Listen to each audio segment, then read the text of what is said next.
Pedimos todo esto. Amén. No sé si os acordáis, pero estuvimos estudiando la epístola a los Filipenses, la carta que Pablo le escribió a los cristianos en Filipos, y la estudiamos bajo el tema En busca de la felicidad.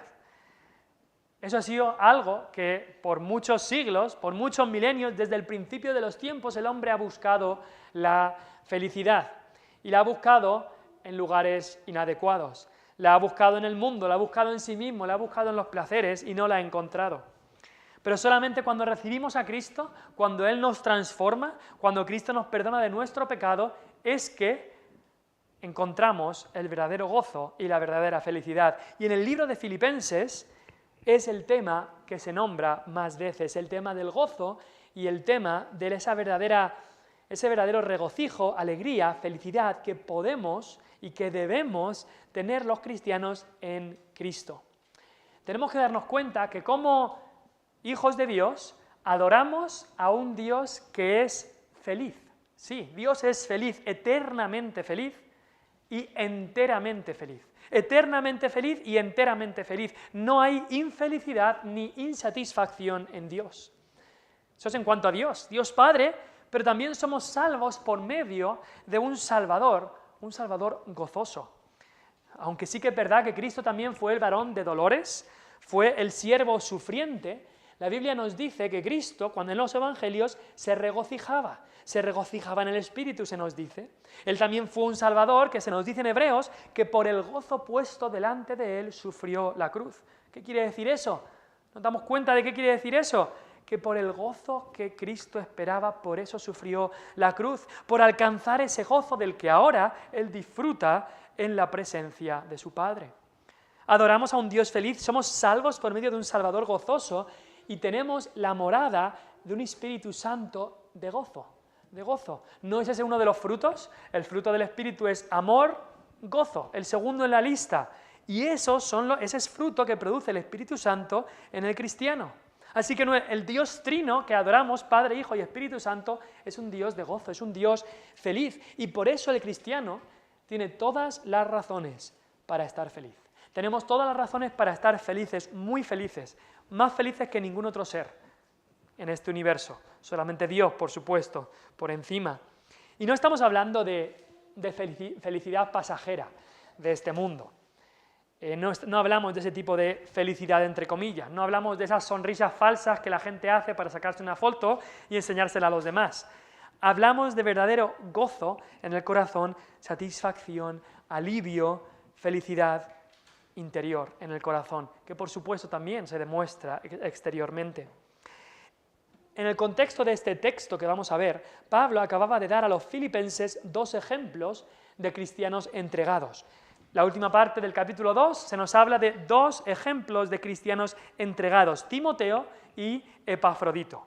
Estos 2 ejemplos Pablo los nombra para llenarles de gozo a los filipenses. Versículo 28 dice ahí, para que al verle de nuevo os gocéis. Dice, recibidle pues en el Señor con todo gozo. Esto Pablo lo había dicho para que se gozaran. ¿Por qué? Timoteo se preocupaba mucho por los filipenses, les importaba mucho, a él le importaban los filipenses. Y esto debía llenarles de gozo. Epafrodito también, aún más. Incluso Epafrodito, si os acordáis, este hombre se angustió porque los filipenses habían oído que él estaba enfermo, ni quería entristecerlos porque ellos supieran que él estaba enfermo. Así que así amaban estos 2 hombres a los filipenses. Y el apóstol Pablo les dice esto para que se gocen. Y entonces llega el capítulo 3 y les dice, por lo demás, hermanos, gozaos en el Señor. Por lo demás, hermanos, gozaos en el Señor. Eso es lo que dice el capítulo 3, versículo 1. Pero el capítulo 3, versículo 2, de repente hay un cambio bastante grande de tema. Está hablando del gozo y de repente dice, guardaos. Guardaos de los perros, guardaos de los malos obreros, guardaos. Y parece un cambio de tema muy grande.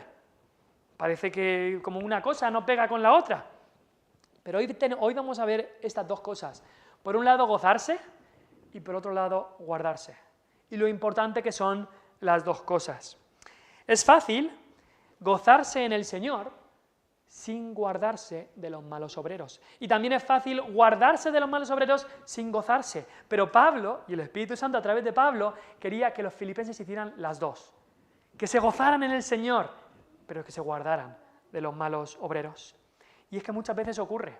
Ocurre con personas que caen en un lado o caen en el otro. Es fácil estar asombrados, entusiasmados con lo que ha hecho el Señor por nosotros, pero olvidarnos de guardarnos de los malos obreros y ser ingenuos y ser engañados fácilmente.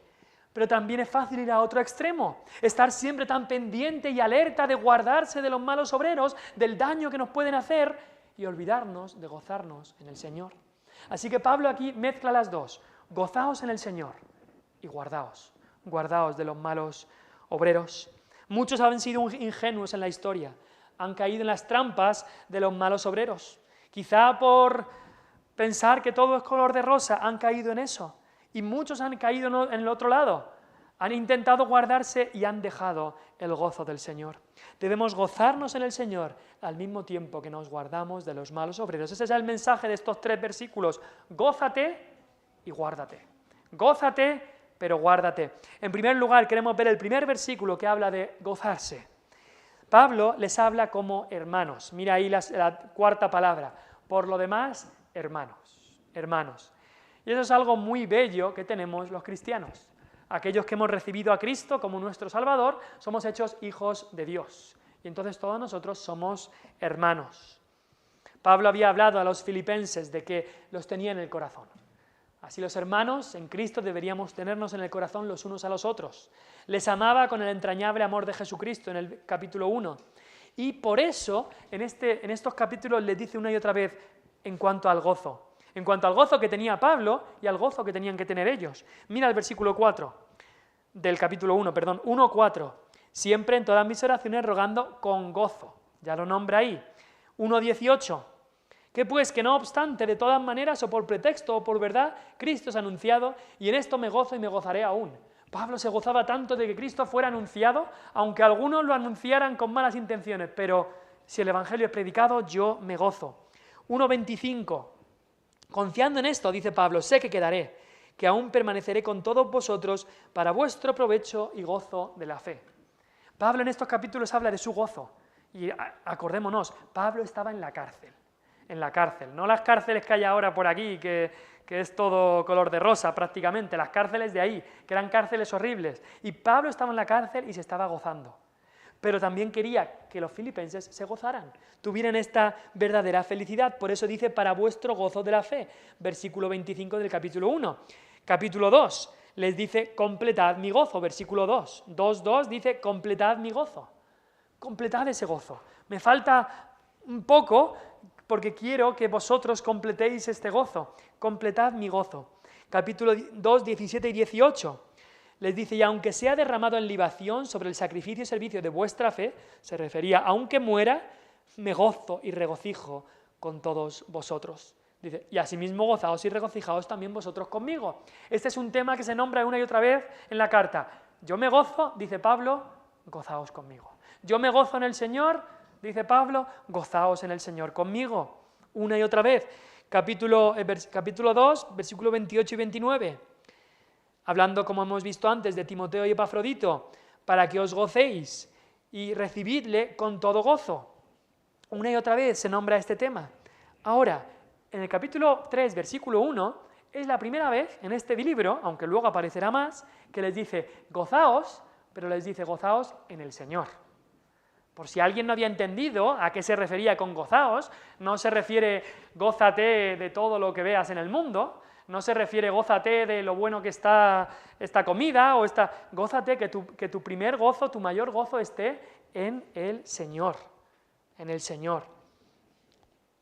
Y aunque se puede entrever de las otras referencias, aquí lo deja bien claro. Los cristianos debemos tener nuestro mayor gozo en Cristo, en Cristo. Él es nuestro todo. Él es el que lo ha hecho todo por nosotros. Eso es lo que había dicho Pablo a los filipenses del 6 al 11, del capítulo 2, 6 al 11. Habla de cómo Cristo, siendo en forma de Dios, vino, no estimó el ser igual a Dios como cosa a que aferrarse, se despojó a sí mismo, tomando forma de siervo, hecho semejante a los hombres. Tomó forma de hombre, se hizo hombre por nosotros, y estando en la condición de hombre, se humilló a sí mismo, haciéndose obediente hasta la muerte y muerte de cruz. Eso es lo que hizo Cristo por nosotros. Nos podemos gozar en su sufrimiento, porque ese sufrimiento nos da vida, y por supuesto nos gozamos también en su exaltación. Y eso Pablo ya lo había dicho en la carta del versículo 5 al versículo 11. El mando está arriba, ahí arriba. Está justo ahí arriba de la... Eso ya lo había dicho Pablo, gozaos en el Señor. Y así debería ser en cada una de nuestras vidas, que como cristianos nos podamos gozar en el Señor. En el libro de Nehemías, capítulo 8, versículo 10, dijo Nehemías: el gozo del Señor es vuestra fuerza. El gozo del Señor es vuestra fuerza. Ese gozo del Señor debería ser algo que nos fortalezca cada día como cristianos. El gozo del Señor es nuestra fuerza. Pero mira lo que dice Pablo en el final del versículo 1. Dice, les ha dicho: por lo demás, hermanos, gozaos en el Señor.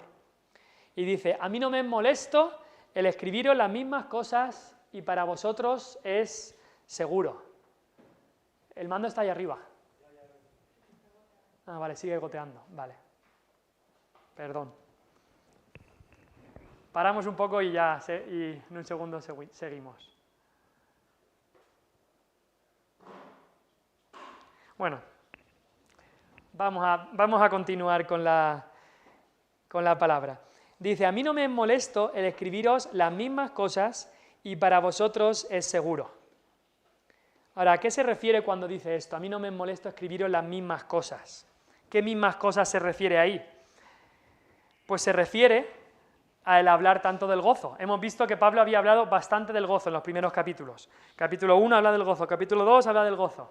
Pues Pablo les dice: sé que lo estoy repitiendo, sé que estoy repitiendo al hablar del gozo, pero para vosotros es seguro y a mí no me cuesta hablar de las mismas cosas. Era bueno para ellos.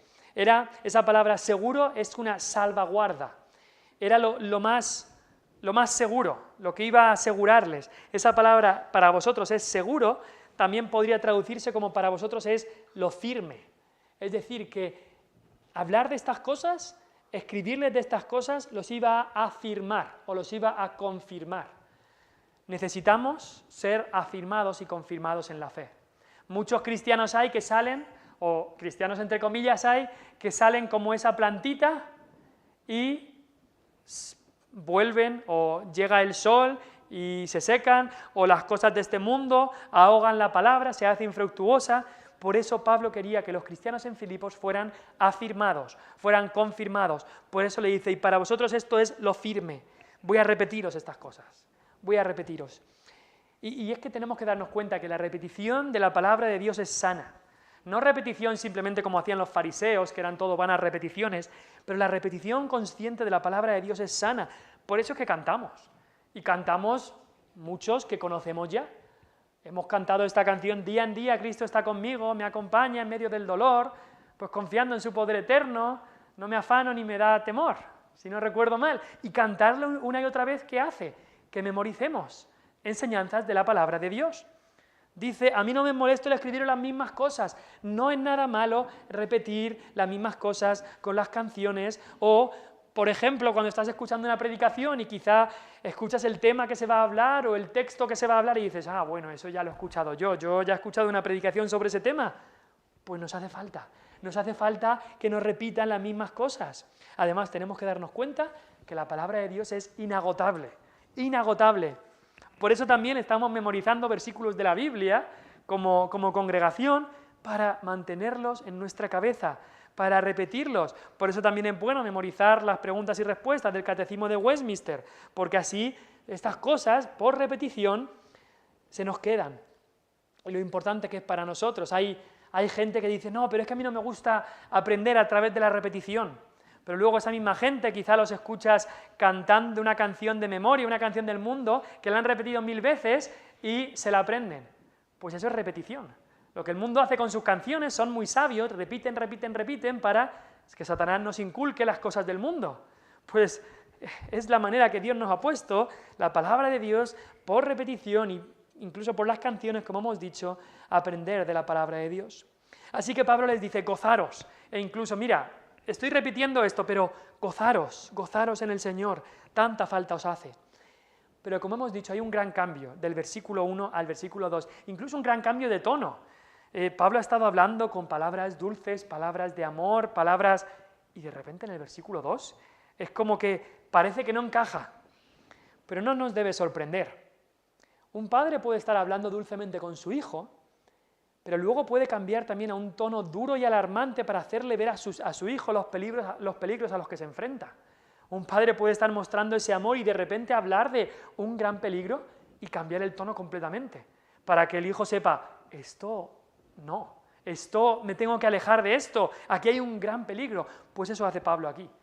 Cambia completamente el tono y en el versículo 2 leemos, guardaos de los perros, guardaos de los malos obreros, guardaos de los mutiladores del cuerpo. Lo repite 3 veces, guardaos, guardaos, guardaos.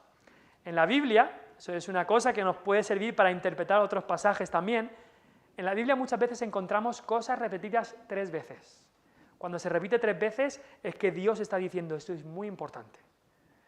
¿Cómo dicen los ángeles a Dios? Santo, santo, santo. No le dicen santo solo, se lo repiten 3 veces. Y eso nos hace ver la importancia de la santidad de Dios. Entonces, dice ahí, guardaos, guardaos, guardaos. ¿De qué se debían entonces guardar los filipenses? ¿A qué se refiere? Pues está hablando de los adversarios. Pablo ya había hablado de los que se oponen, versículo 28 del capítulo 1, dice, en nada intimidados por los que se oponen. 1:28. Había gente que se iba a oponer a los filipenses. Y Pablo les dice, no, que no os intimiden, va a haber oposición. Habían enemigos, había una generación maligna y perversa, capítulo 2, versículo 15. Tenían que resplandecer en esa generación, pero esa generación era maligna y perversa, y era enemiga de la palabra de Dios. No debían intimidarse. Pero en particular, ¿a quién se refiere Pablo en este versículo 2? ¿Se refiere simplemente del mundo? ¿Guardaos del mundo, guardaos del mundo, guardaos del mundo? No, no es lo que Pablo se refiere aquí. Estas 3 palabras que utiliza, estos 3 adjetivos, hablan de un grupo que aparece en el Nuevo Testamento y eran el grupo de los judaizantes. Judaizantes, quizás es una palabra nueva para algunos, pero eran los judaizantes. Pablo era judío y siendo judío había tenido muchísimos problemas con los judíos en general. No sé si has leído el libro de Hechos, pero verás que cuando Pablo iba predicando de ciudad en ciudad, de nación en nación, muchas veces los judíos se le oponían. Los judíos querían matarlo. Incluso muchos judíos seguían a Pablo por las ciudades, lo seguían para atacarle, para convencer a la otra gente que no lo escuchara, e incluso en Listra convencieron a toda la población para que apedrease a Pablo. Odiaban el Evangelio estos judíos, odiaban a Cristo, no querían saber nada de Cristo, los judíos. Y Pablo mismo había sido un judío de estos, que perseguía a los cristianos, pero Cristo lo había salvado. Eso eran los judíos. Pero este grupo que se llama judaizantes era aún más peligroso, y Pablo lo sabía. ¿Por qué? Porque estos no atacaban desde fuera, como los judíos, los que se llaman judíos, estos que iban en contra de Pablo. Los judaizantes atacaban desde dentro. Este grupo de los judaizantes se había introducido en la iglesia. Supuestamente habían creído en Cristo como Salvador, pero comenzaron a enseñar que había que guardar las leyes judías y específicamente que había que circuncidarse. Que si tú querías ser cristiano, tenías que estar circuncidado. Sin estar circuncidado no podías ser cristiano. Entonces, para ir al cielo, esta gente enseñaba, sí, tienes que creer en Cristo, sí, hay que creer en Cristo y hay que circuncidarse. Todos los gentiles, todos los de las otras naciones que no eran judíos, que no estaban circuncidados, esta gente iba y les decía, cree en Cristo y circuncídate para ser salvo. Fe y obras, es lo que estaban diciendo. Para ser salvo hay que tener fe y hay que hacer obras. Eso decían que había que hacer para ser salvo. Y sabemos de estas personas porque en Hechos 15 se nos narra ahí un concilio en Jerusalén. Se nos dice que Pablo y Bernabé escucharon esto que estaban predicando esta gente y hubo una situación muy difícil Pablo se enfadó mucho, dice que tuvo una contienda no pequeña, o sea, se lió una gorda ahí, porque lo veían como un error fatal. Pablo veía esto como un error que echaba a almas al infierno. Así de fuerte era. La iglesia allí reunida en Hechos 15 decidió condenar esta enseñanza.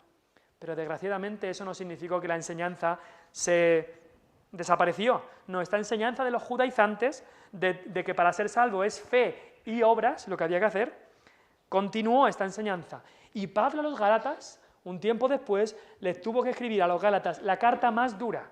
La carta más dura de todo el Nuevo Testamento es la carta de Pablo a los Gálatas. Y se la tuvo que escribir porque los judaizantes se habían metido y habían dicho, para ser salvo tienes que creer y circuncidarte.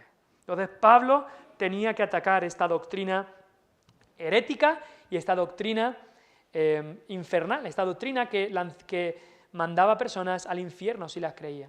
Estos eran los judaizantes, y es a estos a los que Pablo se refiere en el versículo 2.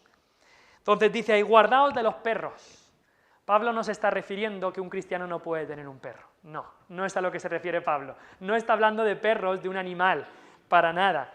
Está hablando de esta gente y los llama perros. Los llama perros a los judaizantes. Una palabra muy fuerte para su tiempo. El perro en el tiempo de Pablo no era un animal de compañía tan bonito, que la gente lo trataba casi como se trata ahora, que lo tratan como un bebé casi ahora. No, el perro en los tiempos de Pablo era un animal de la calle, un animal salvaje, era un animal que andaban sueltos, sin amo, salvajes, muchas veces asquerosos, comiendo basura, vagando de un lugar a otro. Así eran los perros, casi animales carroñeros. Y era un término que utilizaban muchos judíos celosos para los gentiles, porque eran lo que ellos querían menos, no querían nada de los gentiles, así que los llamaban perros. Pero Pablo llama a estas personas perro. ¿Por qué? Porque esta gente tenía motivos sucios e inmundos, sucios como los perros, querían ensuciar el evangelio puro de la gracia. Esta gente aullaba y gruñía como perros rabiosos para convencer a la gente de sus ideas. Esta gente no daba cuentas a nadie, iban a su bola como perros salvajes, iban también de un lugar a otro, de una iglesia a otra, como perros vagabundos. Por eso Pablo los llama perros. Pablo los llama perros porque tenían estas características de los perros en el tiempo de Pablo. En segundo lugar, Pablo los llama, dice, guardaos de los malos obreros. Los llama perros, pero los llama también malos obreros. Y cuando vemos que los llaman malos obreros, eso quiere decir que estaban haciendo una obra en la iglesia. Esta gente habían logrado tener quizá cargos y posiciones en la iglesia, pero sus obras eran malvadas. Eran obreros, sí, pero obreros malvados. Cristo había dicho cuando estuvo aquí que la mies es mucha, pero los obreros pocos. Y muchas veces ocurre así. Muchas veces cuando los obreros son pocos, vienen obreros malvados y aprovechan eso para ser puestos en lugares de prominencia y para hacer su mala obra.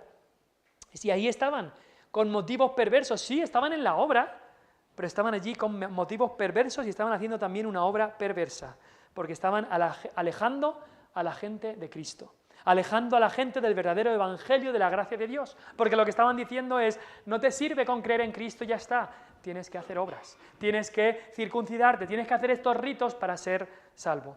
Cuando la Biblia nos dice que somos salvos por gracia, por medio de la fe, no por obras, para que nadie se gloríe. Tenemos que llevar cuidado. Como cristianos en el siglo XXI debemos de llevar cuidado con pensar que porque alguien diga que hace la obra de Dios, ya entonces tengo que fiarme de esa persona.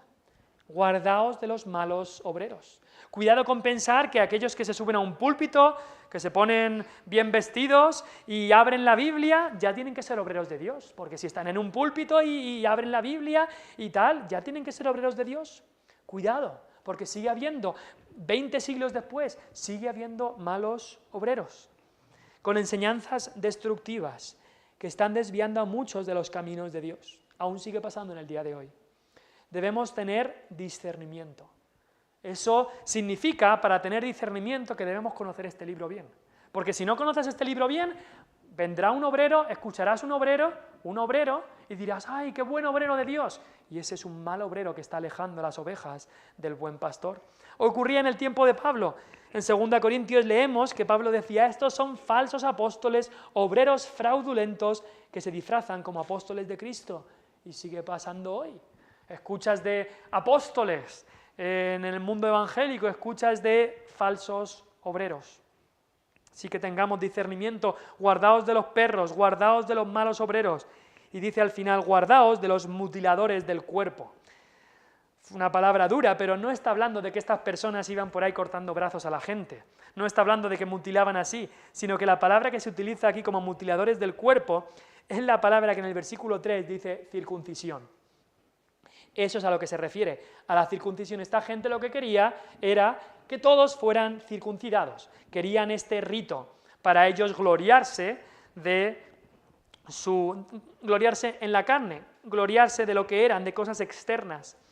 Y es así como sabemos que Pablo se refiere a los judaizantes en este aviso, en esta alarma que da en el versículo 2.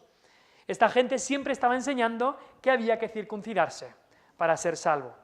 Que si un hombre se convertía y creía en Cristo, no era suficiente eso, tenía que ser circuncidado. Si no estabas circuncidado, entonces te rechazaban, entonces para ellos no eras salvo, estabas condenado, aunque hubieras puesto tu fe en Cristo.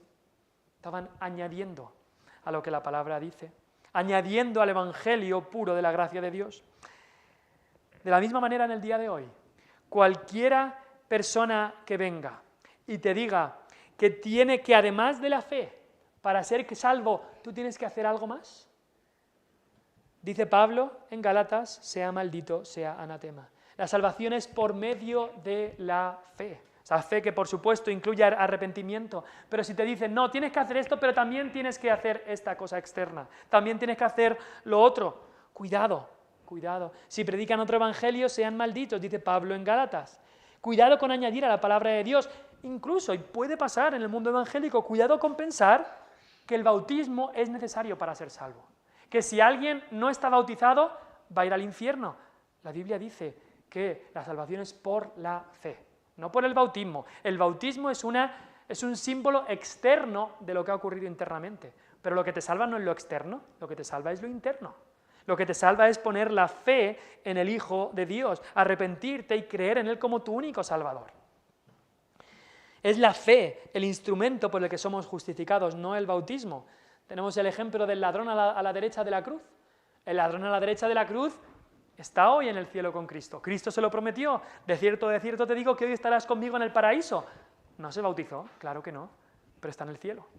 Por supuesto que el bautismo es algo que el creyente en obediencia va a hacer, pero el bautismo no salva. El bautismo solo es un símbolo de lo que ha salvado y de la salvación que ya esa persona ha experimentado. Así que, cristiano, guárdate de estas cosas. Cuídate y guárdate de aquellos que quieren introducir otras doctrinas que no son conforme a la Biblia. Cristianos, gozaos en el Señor. Pero, cristianos, guardaos de los malos obreros.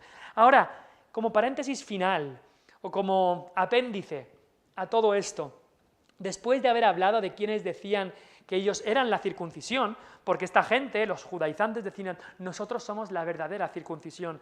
Pablo en el versículo 3 nos da un pequeño apéndice, un pequeño paréntesis y dice, espera, ellos no son la verdadera circuncisión. ¿Quién es el verdadero pueblo de Dios? Dice Pablo, porque nosotros somos la circuncisión. Los que en espíritu servimos a Dios y nos gloriamos en Cristo Jesús, no teniendo confianza en la carne. ¿Quién es el verdadero pueblo de Dios? ¿Quién es la verdadera circuncisión? Y cuando Pablo dice nosotros, se refiere a todos los verdaderos cristianos. Pablo les estaba escribiendo a los filipenses, una iglesia en Filipos que había judíos y gentiles. Y cuando dice nosotros, incluye a todos los que han sido salvos por la gracia, sean judíos o gentiles. Somos la verdadera circuncisión. Tú y yo en el día de hoy somos el pueblo de Dios, la verdadera circuncisión. No son, dice Pablo, no son estos falsos obreros judaizantes, sino que en realidad la circuncisión son todos aquellos que han recibido a Cristo y su evangelio puro, sean judíos o sean de otro país, españoles, irlandeses, ecuatorianos, de cualquier país, somos parte de un pueblo de Dios. Dice nosotros. En Filipos había gentiles. Era la primera de las provincias de Europa que recibió el Evangelio. Romanos 9:24 nos dice, a los cuales también ha llamado, esto es a nosotros, no solo de los judíos, sino también de los gentiles. Y versículo 25 de Romanos 9 dice, llamaré pueblo mío al que no era mi pueblo, y a la no amada, amada. En el Antiguo Testamento ocurría que el plan de Dios en el Antiguo Testamento se ciñó en gran manera a los judíos, al pueblo de Israel. Pero en el Nuevo Testamento vemos, se abre todo y el plan de Dios es revelado de que el plan de Dios es para toda nación. Romanos 2, 28, 29 también nos habla de esto. Romanos 2, 28 dice, pues no es judío el que lo es exteriormente, ni es la circuncisión la que se hace exteriormente en la carne. Entonces, sino que es judío el que lo es en lo interior, y la circuncisión es la del corazón, en espíritu, no en letra, la alabanza del cual no viene de los hombres, sino de Dios. Así que Pablo aquí está diciendo lo mismo que dijo en Romanos, está diciendo, esta gente que tenían el símbolo externo de la circuncisión, el símbolo físico de la circuncisión, Pablo dice, esta gente no es verdadera circuncisión. En realidad el pueblo de Dios, el Israel de Dios, el verdadero pueblo de Dios, son aquellos que han sido salvos por gracia, sean judíos o sean gentiles. Eso no importa, está diciendo Pablo. Somos el pueblo de Dios, somos la verdadera circuncisión, la del corazón, es la importante, no es la de la carne, es la del corazón la que realmente importa. William Hendricks, un comentarista en este pasaje, dice, y mira lo que dice, muy interesante, la idea de que Dios aún hoy día tiene dos grupos favoritos, por una parte la Iglesia y por otra los judíos, es completamente antibíblica. Jesús dijo, también tengo otras ovejas que no son de este redil. Eso dijo Jesús hablando de los gentiles, dice, aquellas también debo traer y oirán mi voz y habrá un rebaño y un pastor. Solo hay un pueblo de Dios, no dos pueblos, la Iglesia y los judíos. Solo hay un rebaño del buen pastor, todos los redimidos de todas las edades. No hay diferencia entre judío y gentil. Romanos 3 dice, por cuanto todos pecaron, estamos igual, los judíos que los gentiles. Dice Gálatas también que todos los que reciben a Cristo por la fe tienen a Abraham como padre. Tú y yo no somos judíos, no provenimos de la descendencia de Abraham, pero tenemos a Abraham por padre espiritual, si hemos creído en el Señor. Efesios también nos dice que Cristo ha derribado esa pared intermedia de separación entre judíos y gentiles. En el Antiguo Testamento parecía que estaban separados, pero Cristo la ha derribado para nunca más volver a edificada esa pared intermedia entre judíos y gentiles para hacer solo un cuerpo de Cristo. Cristo es la cabeza y tiene solo un cuerpo, la Iglesia. La Iglesia son todos los redimidos de todos los salvados de todas las edades. También en la ilustración de Romanos 9, que habla de un olivo, representando a un solo pueblo de Dios, los judíos se nos dice que fueron desgajados del olivo, los gentiles han sido injertados, y los judíos que se convierten y que se convertirán en el futuro serán vueltos a injertar, pero es solo un olivo que hay. No hay dos rebaños, no hay dos pueblos de Dios, no hay dos olivos, no hay dos cuerpos de Cristo con una sola cabeza, no. Solo hay un cuerpo de Cristo, un pueblo de Dios, la Iglesia de todas las edades, los redimidos, los salvados de todas las edades. Entonces Pablo lo deja bien claro. Dice, esta gente no son la verdadera circuncisión, sino los creyentes. Son el verdadero pueblo de Dios. Ahora, ¿quiénes son estos creyentes? Pues da dos características. Primero, sirven a Dios en espíritu. Eso es lo que dice versículo 3. Los que en espíritu servimos a Dios. Eso es lo que hace el verdadero pueblo de Dios.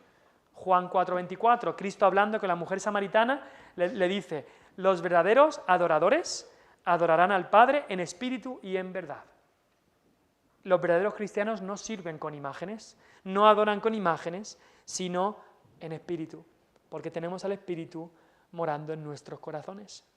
Es un servicio y una adoración a Dios que no está pensando en lo carnal y lo físico. La adoración es del corazón. No está pensando como estos judaizantes pensaban, ay, pero esta persona no puede porque no está circuncidada. Tú no estás adorando a Dios porque no estás circuncidado. No está pensando en lo externo, en si está circuncidado o no, en el color de la piel, en la nacionalidad. No está pensando si estamos en un local pequeño o en una casa o en una gran catedral. Todo eso es externo. La adoración a Dios es interna. interna, es del corazón. Así es como hay que adorar a Dios, servir a Dios en espíritu.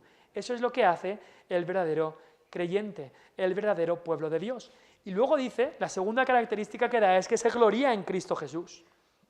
El verdadero pueblo de Dios se gloría solamente en Cristo Jesús. Estos judaizantes se gloriaban en ellos. Y eso es una característica muy importante para tener discernimiento y ver la obra de Dios, la obra de gracia en los corazones de la gente y ver si de verdad es un creyente o no. Porque hay muchos que pueden profesar. Pues una característica muy importante es, ¿esa persona se gloría en sí mismo?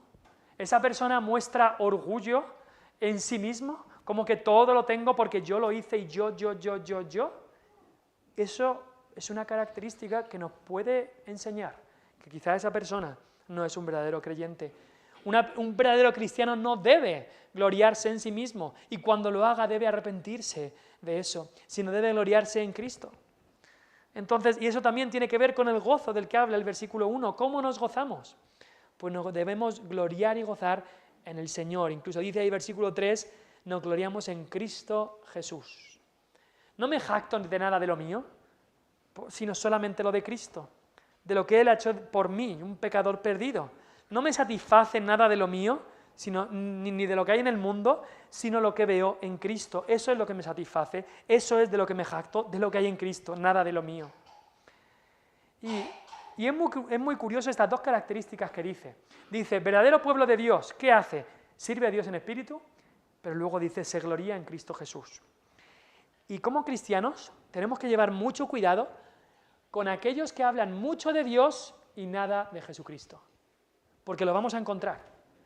Lo vas a encontrar gente que te viene y te habla mucho de Dios, y no habla de Jesucristo. Y muchos evangélicos incluso en el día de hoy, para alcanzar y estar más con otras religiones, hablan mucho de Dios. Y si hablamos de Dios, pues con los musulmanes podemos hablar sin problema, con los mormones, con los judíos, con todos hablamos de Dios y ellos estarán contentos. En el momento en que nombres a Jesucristo, entonces dirán, ahí ya no. Y muchos cristianos hoy, incluso cristianos evangélicos, hablan mucho de Dios y poco de Jesucristo. Cuidado, cuidado. El verdadero cristiano sirve a Dios en espíritu, pero también, dice Pablo, se gloría en Cristo Jesús. Muy importante. Y entonces, esas dos son las características. Entonces, si se gloría en Cristo Jesús, pues no se gloría en la carne. No tiene confianza en la carne. Versículo 3, estos falsos cristianos, estos judaizantes, malos obreros, perros, les dice Pablo, confiaban en su carne. Confiaban en las cosas que ellos podían hacer. Confiaban en todo lo que no era de Cristo. Más en su caso era literal. Siempre iban enseñando la circuncisión, que si tenías eso en tu carne, entonces ya eras más santo que los demás. Confiaban en la carne. Pero Pablo dice, no, eso no es lo que hace un cristiano. Alguien que es la verdadera circuncisión, el verdadero pueblo de Dios, sirve a Dios en espíritu y se gloría en Cristo Jesús y en Él solamente. Cristiano, gózate en el Señor.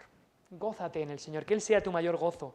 Gózate en la salvación que Él ha comprado por nosotros. Gózate en cómo Él nos ha unido con sí mismo. Estamos unidos a Cristo y al estar unidos a Cristo estamos unidos el uno con el otro como cristianos. Somos su pueblo redimido. Cristiano, gózate, pero también cristiano, guárdate. Guárdate de los malos obreros. Que ese gozo que tengas en Cristo no te haga olvidarte de que debes de guardarte de los malos obreros, guardarte del pecado, guardarte de aquellos que quieren engañar.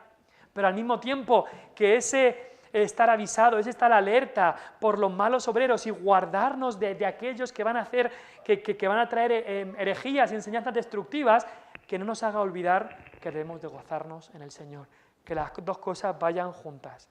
Gózate en el Señor y guárdate de los malos obreros. Vamos a orar. Padre Celestial, te damos gracias por este tiempo.